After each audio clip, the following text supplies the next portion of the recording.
आज हम लोग देखेंगे लाभार्थी मॉड्यूल यानी लाभार्थी स्वयं पंजीकरण मॉड्यूल और सेवाएं देखें मॉड्यूल हम लोग अभी लाइव देखेंगे।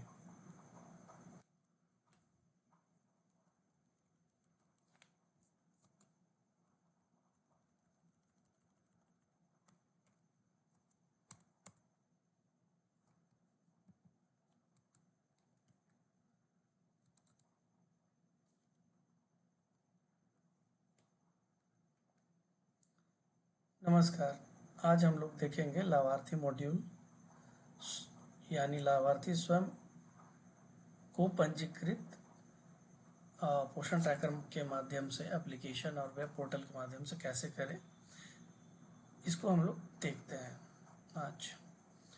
तो लाभार्थी स्व पंजीकरण के लाभ क्या हैं?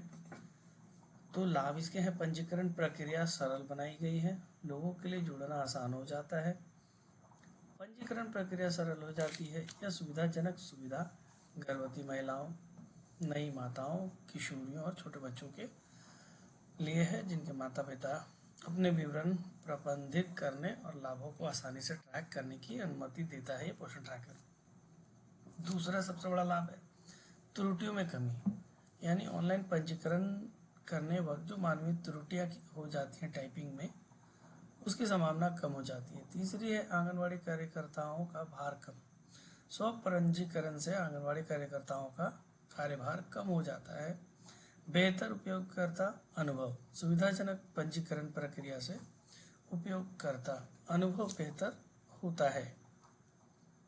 तो चलिए सबसे पहले देखते हैं कि हम लोग वेब पोर्टल के माध्यम से कैसे लॉगिन करते हैं। तो सबसे पहले क्रोम में आपको पोषण ट्रैकर लिखना है। उसके बाद आप देखेंगे वहाँ पे लाभार्थी लॉगिन आता है, जैसा कि स्क्रीन में दिखाया जा रहा है। यहाँ से लाभार्थी लॉगिन पर क्लिक करके अपना मोबाइल नंबर डालकर OTP डालेंगे तो उनका जो लाभार्थी पोर्टल है वो ओपन हो जाएगा। यह एप्लीकेशन के माध्यम में यहाँ पे दिखाई गई नेक्स्ट स्लाइड में। नीचे में देखेंगे बेनिफिशियरी या सिटीजन लॉगिन कैसे करें, है ना। तो नीचे का जो सिटीजन लॉगिन है उस पर क्लिक करके लाभार्थी अपना मोबाइल नंबर दर्ज करेंगे। उसके बाद रिक्वेस्ट OTP पे क्लिक करके करेंगे ताकि वो जो OTP है उनके रजिस्टर्ड मोबाइल में OTP उनको रिसीव होगा। OTP दर्ज करने पर करें। उसके बाद वेरीफाई OTP पे क्लिक करें। उसके बाद अगर उस बेनिफिशियरी से उस नंबर से अगर कोई बेनिफिशियरी रजिस्टर्ड है तो इस प्रकार से जितने रजिस्टर्ड है बेनिफिशियरी उनकी आपको प्रोफाइल कार्ड यहाँ दिख जाता है, ठीक है। और यहाँ पे देखेंगे उसके स्टेटस में एक्टिव लिखा है, इट मीन्स वो अभी इस सेंटर पे एक्टिव है।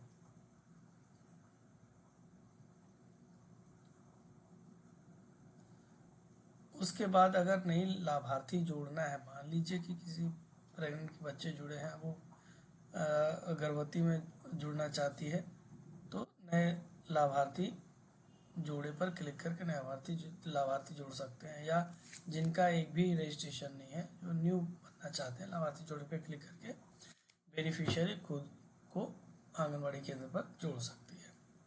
तो उसके बाद एक आपको सहमति के लिए अनुमति मांगी जाएगी, आपको स्वीकार करना और जारी रखे पे क्लिक करना है। तो क्लिक करेंगे।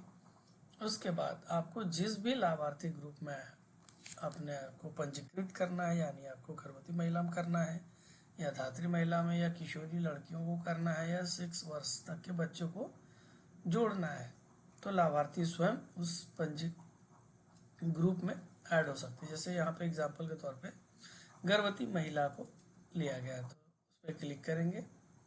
उसके बाद नेक्स्ट पे क्लिक करेंगे। यहाँ पे दो चीज़ें हैं, या तो आप लोकेट आंगनवाड़ी सेंटर पे क्लिक करेंगे, तो जो अगर आप घर पर हैं, जैसे यहाँ पे लिखा हुआ आई एम एट होम, यानी आप घर पर हैं, तो नियर बाई AWC पे क्लिक करेंगे। आपके निकटतम, और आपका GPS ऑन होना चाहिए, आपके निकटतम आंगनवाड़ी केंद्र को खोजने के लिए यहाँ पे आई एम एट होम पे क्लिक करके नेक्स्ट पे क्लिक कर देना है। तो ये जो भी आपके घर के नज़दीकी केंद्र होगा उसको सर्च करके आपको डिस्प्ले कर देगा। आप यहाँ ध्यान से देखेंगे तो जो सेंटर्स हैं उसमें मीटर में डिस्टेंस दिखाई गई है, जो सबसे नज़दीकी है उसको सेलेक्ट कर लेना है। उसके बाद दूसरा है आपका बाय रीजन, आपको सर्च करना है अगर आपको कि उस रीजन में कहाँ पे आंगनवाड़ी सेंटर है तो उस पर सेलेक्ट करेंगे और state, district, block, ward, anganwadi केंद्र को सेलेक्ट करके नेक्स्ट कर देना है, चयन करें और अगला पर क्लिक करें।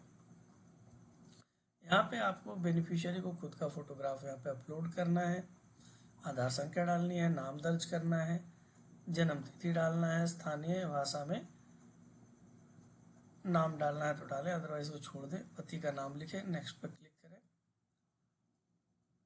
उसके बाद आता है पर्सनल हेल्थ। अगर कोई गर्भवती महिला है तो उसका LMP डेट क्या था, गर्भावस्था का कौन सा मंथ चल रहा है उसको सिलेक्ट करना है, श्रेणी कौन सी है उसको सिलेक्ट करना है, और श्रेणी मतलब SC ST और अदर्स, ठीक है, यहाँ पे 3 ही कैटेगरी हैं। निवास स्थायी है या अस्थायी है उसको सिलेक्ट करके आपको सबमिट कर देना है। जैसे ही सबमिट करेंगे तो सफलता जानकारी सबमिट करने के बाद आपको सफलता का संदेश प्राप्त होगा। लाभार्थी का डेटा आंगनवाड़ी सेविका के पोषण ट्रैकर एप्लीकेशन में अप्रूवल के लिए उपलब्ध होगा। जो ही सेविका उसको अप्रूव करेंगी, लाभार्थी का डेटा लाभार्थी वर्ग में दिखने लगेगा। अभी ये स्टेटस जैसे आप मैंने एग्जांपल के तौर पे मैंने अभी जस्ट ऐड करा तो वो पेंडिंग स्टेटस दिखाएगा जब तक कि सेविका उसे अप्रूव ना कर दे, मंजूर ना कर दे, ठीक है, तब तक ये पेंडिंग स्टेटस दिखेगा। एक बार वो अप्रूव कर देती है तो यहाँ पे स्टेटस क्या हो जाएगा, आपका एक्टिव स्टेटस हो जाएगा, ठीक है। इस वाले फोटोग्राफ में देखें, यहाँ पे लाभार्थी का पूरा विवरण आप देख सकते हैं प्रोफाइल डिटेल पे, ठीक है। उसके बाद eKYC, यहाँ से आप eKYC भी कर सकते हैं। तीर पर क्लिक करने के बाद लाभार्थी को प्रोफाइल पेज पर निर्देशित किया जाएगा, जहां वे अपने सभी विवरण देख सकते हैं। यह पेज लाभार्थी की जानकारी का संपूर्ण अवलोकन प्रदान करता है, जिसमें व्यक्तिगत विवरण और अन्य प्रासंगिक डेटा शामिल है। आप यहाँ पे देखेंगे सारे डिटेल्स, मोबाइल नंबर, आधार संख्या, डिस्ट्रिक्ट, ब्लॉक, विलेज, हस्बैंड का नाम, age, category, residence type, last menstrual period, ये सारी इंफॉर्मेशन यहाँ पे दिखाई गई है। अब ऊपर के कॉलम में आप देखेंगे तो प्रोफाइल के बाद सर्विस हिस्ट्री है। अगर कोई बेनिफिशियरी घर बैठे अगर अपना सेवाओं को देखना चाहती है कि उसे क्या सेवाएं प्राप्त हो रही हैं तो वहाँ पे क्लिक करके वो अपनी प्राप्त सेवाओं को देख सकती हैं। अब यहाँ पे क्या क्या इन्फॉर्मेशन दी जाती है, जैसे लाभार्थी की आयु, गर्भावस्था का माह, तिमाही विवरण, हीमोग्लोबिन, अनीमिया स्थिति, ऊंचाई और वजन, THR HCM और गर्भकाल वजन वृद्धि सहित विवरण प्रदर्शित होते हैं। नीचे की स्क्रीन में यहाँ पे आप देखेंगे तो THR HCM विवरण दिनों और पैकेटों की संख्या के बारे में जान सकते हैं, यानी 25 दिन के लिए आपको THR मिला, 2 पैकेट मिले, इस प्रकार से आप जान सकते हैं। जेस्टेशनल वेट गेन में यह आपको दर्शाता है गर्भकाल में आपकी वजन, एक गर्भवती की कितनी वजन वृद्धि हुई है। ये ग्राफ आपको दर्शाता है गर्भावधि वजन वृद्धि चार्ट, देख सकते हैं, जो गर्भावस्था के दौरान वजन में होने वाले बदलाव को दर्शाता है। चार्ट में रंग संकेत भी हैं जिन्हें नीचे समझाया गया है ताकि उपयोगकर्ताओं को वजन बढ़ने पर नज़र रखने में उनके अर्थ को समझने में मदद मिल सके। जो आपका ऑरेंज लाइन है वो एक रिकमेंडेड मैक्सिमम वेट गेन है, और जो रिकमेंडेड मिनिमम वेट गेन है वो आपका पिंक लाइनिंग से शो कर किया गया है, और जो बेनिफिशियरी का एक्चुअल वेट गेन हुआ है वो ब्लू लाइन से डिनोट की गई है,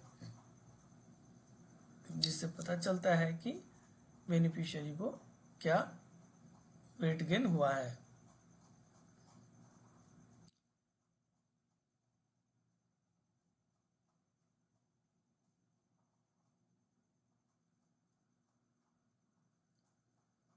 यहाँ पे है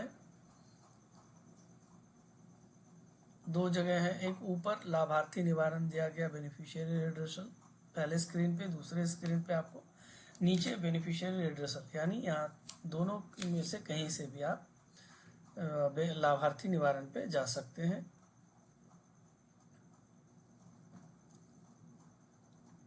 अब आते हैं हम लोग, जैसे हमने गर्भावस्था के स्थिति को हम लोगों ने देखा कि उन अपनी सेवाओं को कैसे देख सकते हैं, तो इसी प्रकार हम लोग अभी किशोरी लड़की की सर्विस हिस्ट्री के बारे में देखेंगे। तो जब भी आप फ़ोन नंबर डालते हैं, OTP डालते हैं, तो जैसे ही सत्यापित होता है उसके बाद आपको ये स्क्रीन मिलता है। तीर के निशान पर क्लिक करने पर उसका प्रोफाइल कार्ड खुलता है, जहाँ पे उसकी पर्सनल डिटेल्स होते हैं, और ऊपर सर्विस हिस्ट्री पे क्लिक करेंगे तो जो सेवाएं प्राप्त कर रही हैं उससे रिलेटेड इन्फॉर्मेशन आपको मिलता है। तो अगर एडोलसेंट गर्ल है तो उसके हेमोग्लोबिन, एनीमिया के बारे में स्थिति, हाइट वेट दर्ज हुई है तो उसकी डिटेल्स, THR अगर कोई दिया जाता है, THR HCM, तो उसकी डिटेल्स, या BMI आप देख सकते हैं, बॉडी मास इंडेक्स, यहाँ पे क्लिक कर। ठीक है, तो इस स्क्रीन में आप किशोरी की BMI को देख सकते हैं।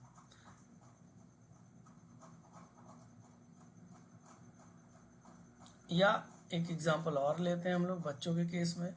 ठीक है, यहाँ पे 6-10 महीने का बच्चा है, उसमें वो अगर सर्विसेज देखना चाहें तो वो तीर के निशान पे क्लिक करेंगे, प्रोफाइल कार्ड पे जाएंगे और सर्विस हिस्ट्री पे क्लिक करेंगे। ठीक है, यहाँ पे eKYC कंप्लीट पे अगर क्लिक करते हैं तो उनके माता पिता का आधार डाल के eKYC किया जा सकता है।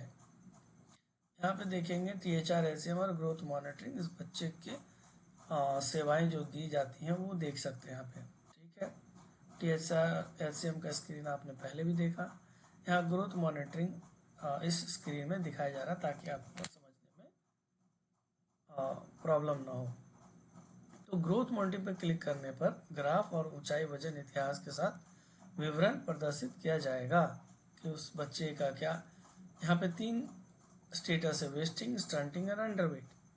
तीनों का जो ग्रोथ है वो ट्रेंड लाइन के माध्यम से दिखाया जा रहा है कि बच्चे का कैसे ग्रोथ हो रहा है, उसका स्टेटस क्या है। वेस्टिंग ओबीज है, स्टंटिंग नॉर्मल है, अंडरवेट नॉर्मल है। उसके बाद आपको संसाधन का एक ऑप्शन मिलता है, लर्न एंड वॉच। इस भाग में आप बेनिफिशियरी संसाधन को देख सकती हैं और सीख सकती हैं, जानकारी एकत्रित कर सकती हैं, जैसे immunisation and medication, child experiences, diarrhoea बच्चे को होता है तो क्या करना चाहिए। ठीक है, उसी प्रकार एक और वहाँ पे है लाभार्थी निवारण। तो लाभार्थी निवारण प्रणाली, तो ये समस्या पहचानना, जैसे कोई लाभार्थी है उसको क्या समस्या हो रहा है तो उससे रिलेटेड टिकट का निर्माण कर सकती है। प्रोफाइल पेज पे लाभार्थी निवारण विकल्प पर क्लिक करके टिकट बना सकते हैं। समस्या का समाधान किया जा सकता है, लाभार्थी को सूचित किया जाता है, तो जैसे ही समस्या रेज करती है बेनिफिशियरी तो सेविका उसको समाधान कर बेनिफिशियरी को सूचित करता है। आप या तो पोर्टल के माध्यम से या पोषण हेल्पलाइन 14408 और महिला हेल्पलाइन 181 पर सहायता उपलब्ध है, यहाँ पे कॉल करके अपनी शिकायत दर्ज कर सकती हैं, रिलेटेड जो भी हेल्प टॉपिक्स यहाँ पे दिए गए हैं उसके अनुसार। तो यहाँ पे वो स्क्रीन में दिखा रहा हूँ जहाँ पे बेनिफिशियरी रेड्रेसल यानी लाभार्थी निवारण है, ऊपर में उस पर क्लिक करेंगे और शिकायत दर्ज करने के लिए, नई टिकट रेज करने के लिए यह प्रस्तुत है। तो आपको सबसे पहले कि किस बेनिफिशियरी टाइप क्या है, आप जो आप लाभार्थी हैं किस टाइप के लाभार्थी हैं और आपको किस से रिलेटेड इशू है, जैसे वर्कर या आंगनवाड़ी से रिलेटेड क्वेरी है, उनको टॉपिक क्या है, सप्लीमेंट्री न्यूट्रिशन, उसे सप्लीमेंट्री न्यूट्रिशन नहीं प्राप्त हुआ, रिक्वेस्ट फॉर THR ऐसा उन्होंने डाला है बेनिफिशियरी। ठीक है, beneficiary name Radhika, mobile number ये और ईमेल आईडी आपको दर्ज करना है। और आपको आंगनवाड़ी सेंटर सेलेक्ट करना है, जैसे किस एरिया में, किस स्टेट, राज्य, जिला, block, ward, anganwadi centre select करके क्रिएट टिकट पर क्लिक कर देना है। जैसे ही आपकी क्वेरी सबमिट हो जाएगी, एक टिकट आपको जनरेट करके दे दिया जाएगा फॉर ट्रैकिंग पर्पस। धन्यवाद। चैनल को like, subscribe and share and comment जरूर करें।